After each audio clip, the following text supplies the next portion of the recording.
Boshqa olimlarni ko'rsangiz ham, bularni ham o'ziga yarasha aqli bo'lgan, ularni ham dinda g'ami bo'lgan, ularni ham. Ertaga Alloh taoloning huzuriga borsam nima to'g'ri, nima noto'g'ri, mana shuni to'g'risini amal qilib boray degan fikr bo'lgan.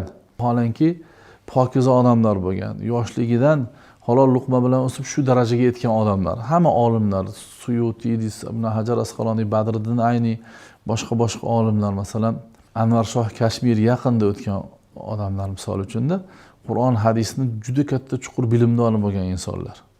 Bular ham o'ylagan. Ular ham Alloh taoloning oldiga borganda yaxshi bo'lishni istaydigan odamlar. Ular ham dinni to'g'ri yo'nalishda yurishni istagan odamlar. Lekin shular nima qildi?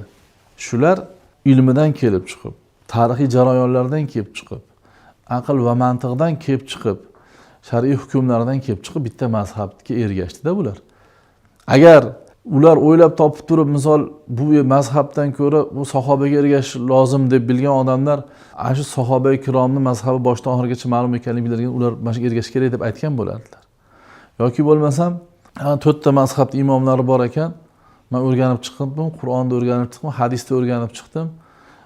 Qaysi bir hadisga muvofiqroq bo'lsa, o'shanga ergashaman demagan. Shulardan kelib chiqib aytmoqchi bo'lganimiz shuki, bu mazhabga ergashishlik bu tarixiy zarurat o'zi asli va insonni ichki zarurati ham bu. Insonga zarur bo'lgan narsa bu. Birligi uchun chiqargan fatvolardan biri bitta mazhabga ergashishlik hisoblanadi.